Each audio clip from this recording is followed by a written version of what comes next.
Stop playing with Taiwan the way you're doing. Sorry. It's stupid. Stop provoking things. And so China's not going to turn the U.S. into a dictatorship. Maybe the U.S. will turn into a dictatorship. Maybe it will just turn into a plain old plutocracy. Maybe it will turn into a military-industrial state as the complete dominance. I don't know. But it's not going to come from China. It's going to come from inside. That's where our risk is. 大家好，我是老吴。今天要和大家分享一段很火的演讲，是杰弗里·萨克斯教授在剑桥联盟的讲话和现场问答。萨克斯早年是搞宏观经济的，在西方经济学界鼎鼎大名啊。但后来他开始参与全球扶贫、环保和外交事务，在这个过程中接触到了很多内幕，他的观点也逐渐变得非常犀利，成了让美国建制派非常头疼的批评者。在这场2020年底的演讲中，他对当前这个充满战争风险的世界提出了系统性的批判。他认为今天世界上这些冲突，不管是乌克兰还是台湾问题，根本不是民主对抗独裁，背后的真正逻辑是一种源于西方的权力游戏。在演讲中，他把话题引向中国，他直言不讳地指出，美国那些精英根本不懂中国的历史和现实，却硬把中国当成敌人。萨克斯说，中国过去2000多年几乎没有主动侵略过别的国家，反倒是英美这些所谓的民主国家才是真正的战争贩子。好了，话不多说，咱们就一起来听听萨克斯的演讲。China's not able to defeat us. The only risk we face from China, the only risk we face from China is nuclear war. So stay away from nuclear war.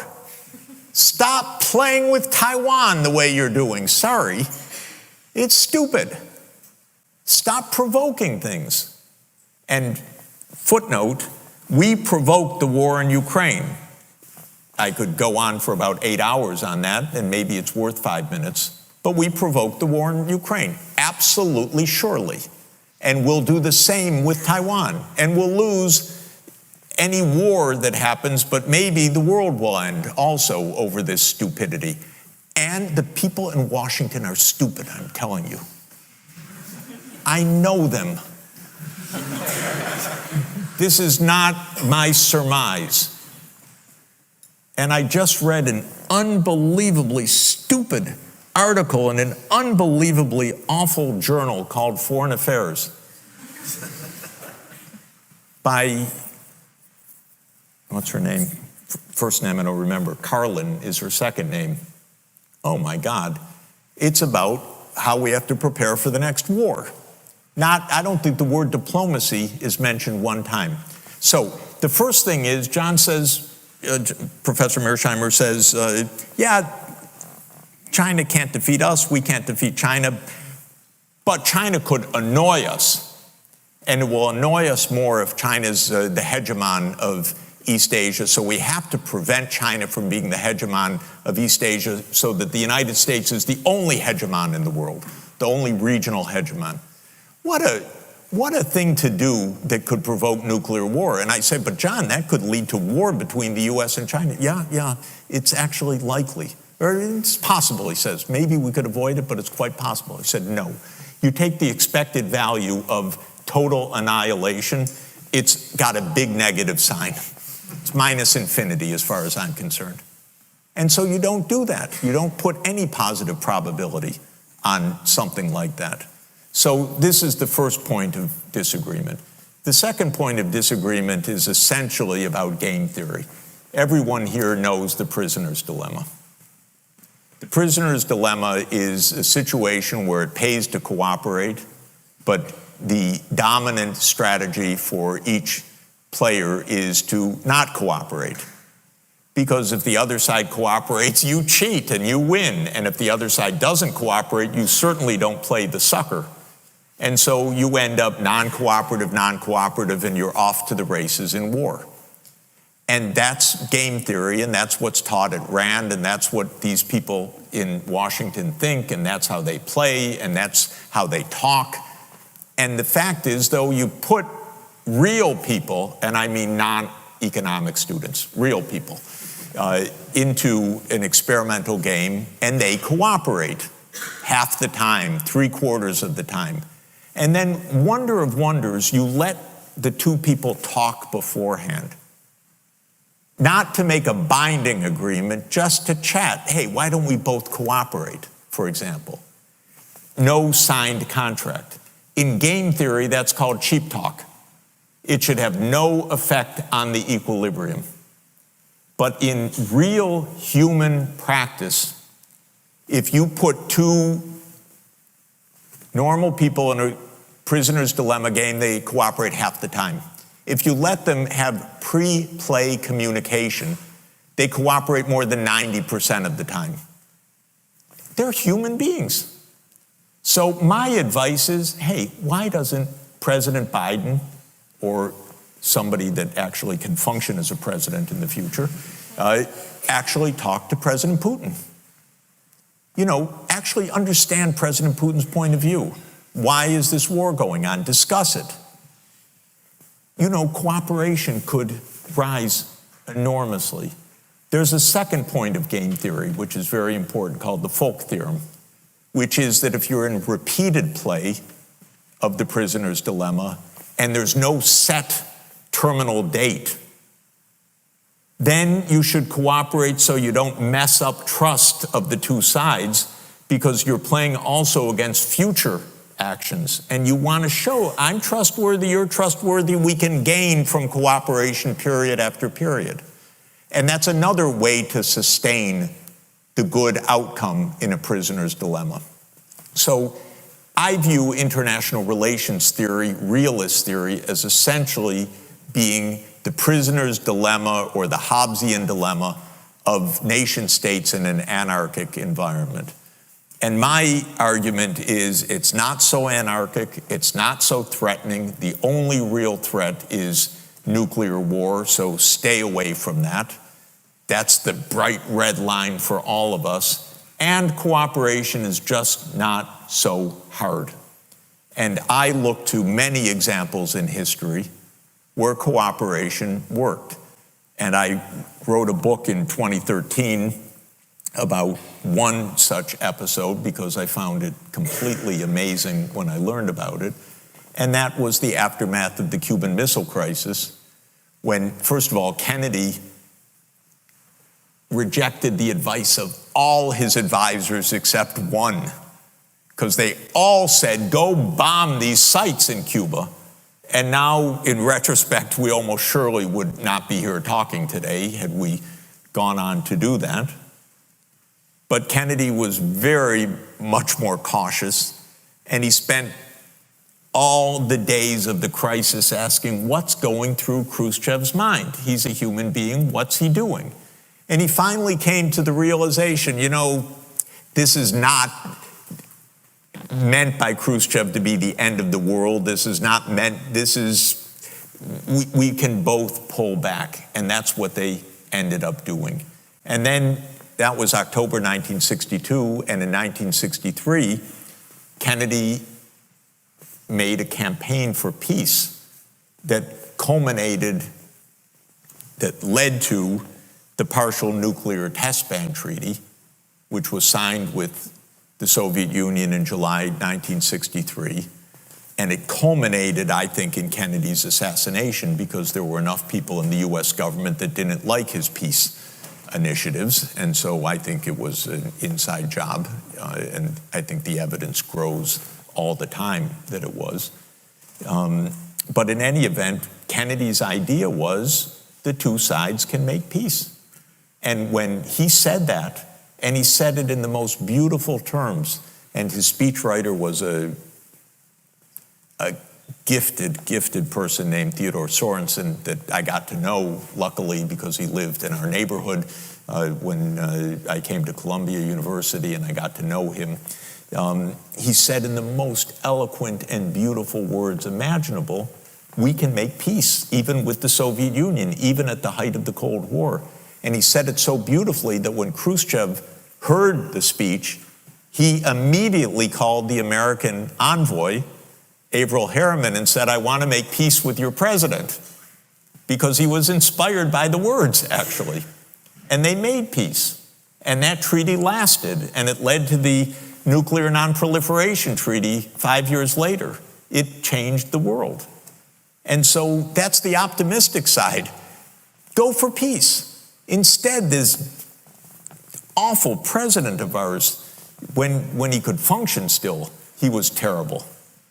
Biden. All he could do was insult Putin every moment. How are you going to make peace if all you do is throw insults at the one who heads a country with 6,000 nuclear warheads? This is crazy. It's reckless. And the whole place in Washington is filled with these people who are playing game theory, who know just what Putin's going to do, who know we have no alternative but to increase our military. This woman, Carlin, who was a senior official under Biden in the Defense Department that wrote this article, says we have no choice but to deter through building our military. She doesn't even mention the idea that there could be diplomacy with China. This woman's an ignoramus, I'm sorry. I've been to China 100 times at least. There's no intrinsic battle with China, none whatsoever. China's not out to defeat the US. It couldn't do so in a million years anyway. We'd all perish. And China's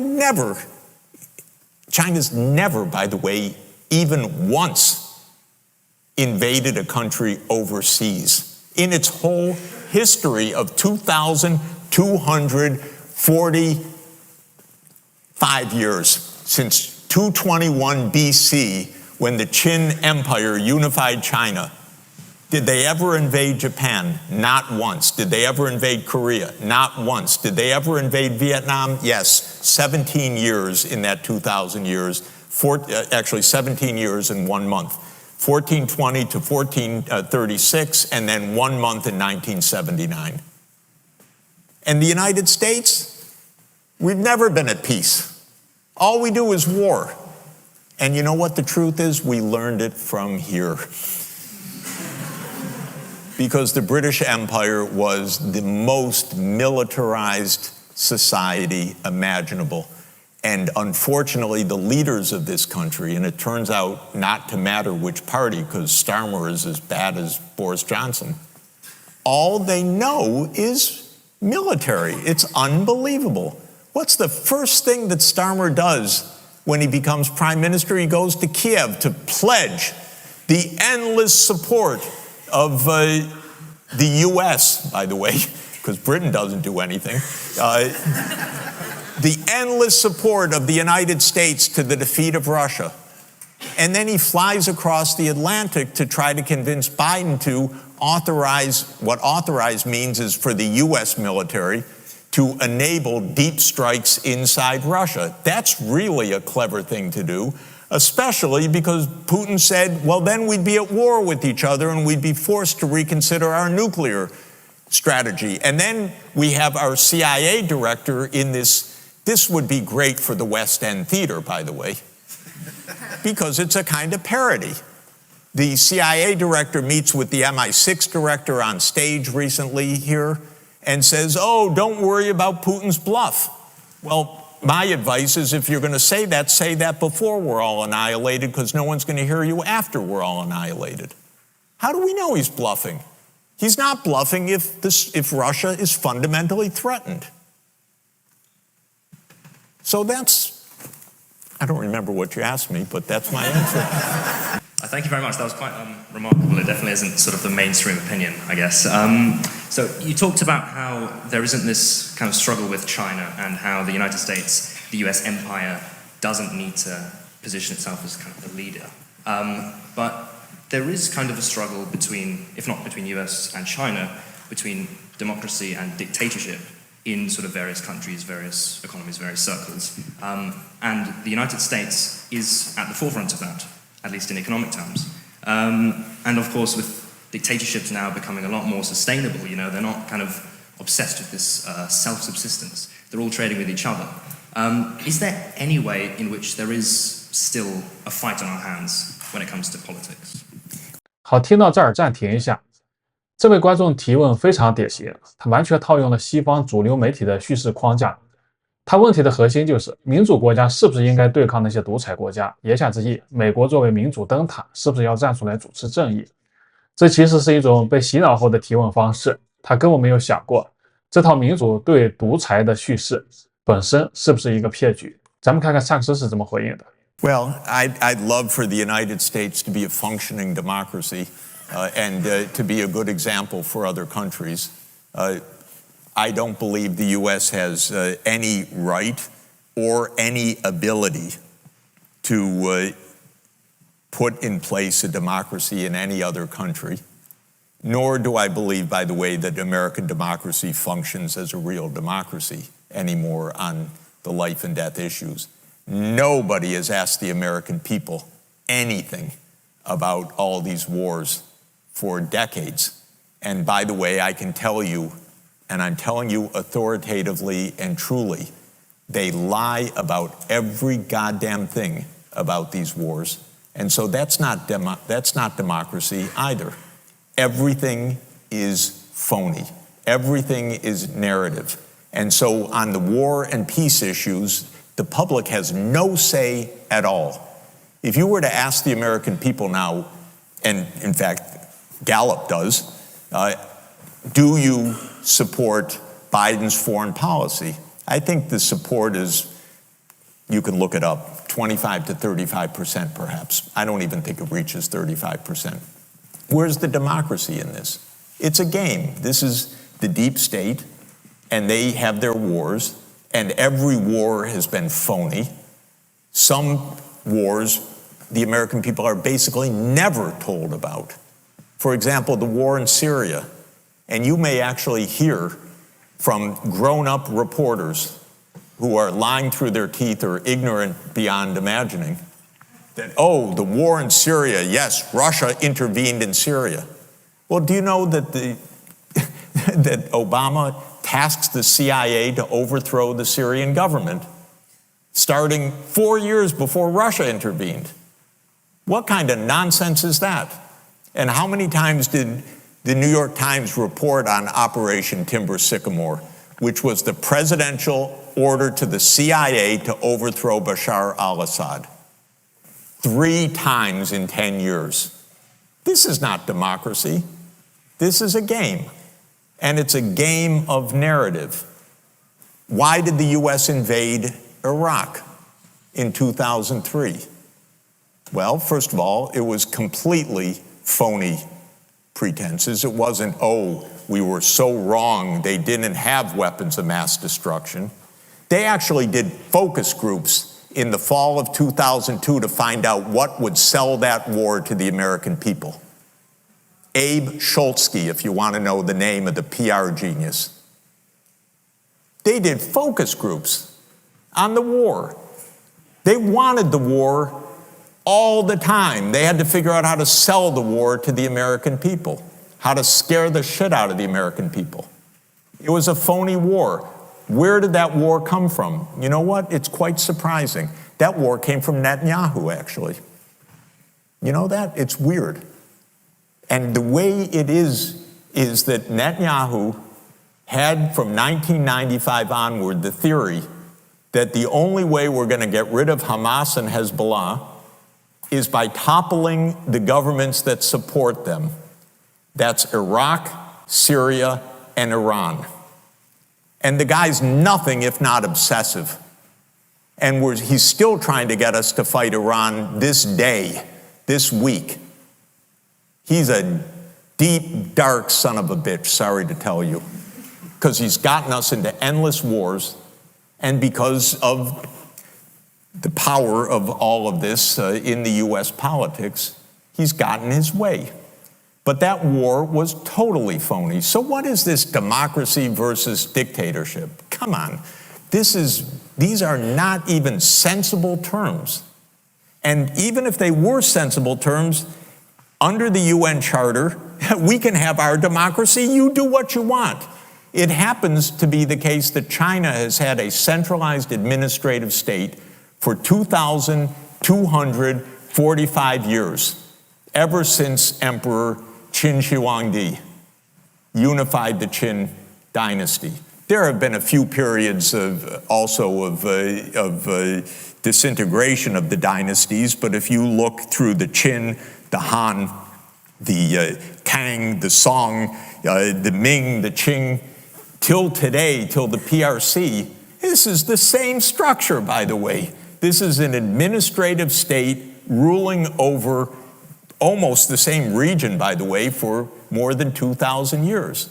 So, and by the way, it has been wondrously effective for a long time at keeping the internal peace. China's only wars were nomadic invasions from the steppelands in the north.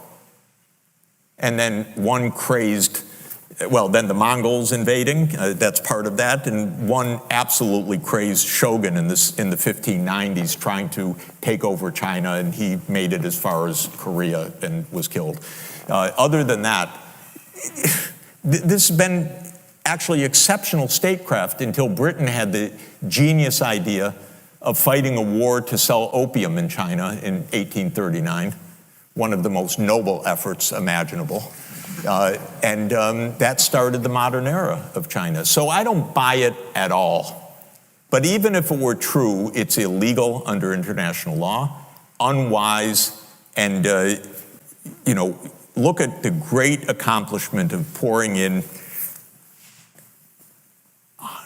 I don't know how many hundreds of billions of dollars into Afghanistan for 20 years to get from the Taliban regime to the Taliban regime. This is American genius at democracy promotion. They don't care at all about democracy, by the way, at all. They topple governments they don't like that won't do their bidding. They topple democracies if they don't like them. They'll topple anybody that they don't like. That's how it's worked all along. They never said, oh, we can't topple Mossadegh in 1953. He's a democratic government. No, they toppled the democratic government in Iran and put in a police state, which led to wonderful long-term relations with Iran because they really love the American people for that. So this is not about democracy. This is a game, and it's a terrible game, and it's a secret game, and it's played by the CIA, which is the most important agency in the United States, because they have complete secrecy, complete unaccountability. There was one review of the CIA 49 years ago, the Church Committee, and nothing since then. And as one of our CIA directors, they're all, I was going to say one of the worst, but they're all the same by the time they get there, or by the time they leave there, because the agency takes them over. Pompeo said, as he was proudly explaining the role of the CIA to some Texas students a few years ago, and you can find it online, he said, what do we teach at the CIA? To lie, cheat, and steal. And that's a pretty good encapsulation of the methodology. And that is a very dangerous world being created that way. So China's not going to turn the U.S. into a dictatorship. Maybe the U.S. will turn into a dictatorship. Maybe it will just turn into a plain old plutocracy. Maybe it will turn into a military-industrial state as the complete dominance. I don't know. But it's not going to come from China. It's going to come from inside. That's where our risk is. 好了，萨克斯这段演讲就分享到这里。他用博弈论、历史，还有一些令人震惊的内幕，系统性的拆解了美国那套好战思维，以及民主对抗独裁的虚假话术。在他看来，中国其实一直是一个非常理性、和平的参照物，而美国真正的风险不在外部，更不在中国。萨克斯指出，最大的威胁其实来自美国自身，一个正逐渐被富豪、军工复合体和秘密警察系统操控的国家，正在一步步滑向独裁。好了，今天的分享就到这儿，欢迎订阅我们的频道，咱们下次见。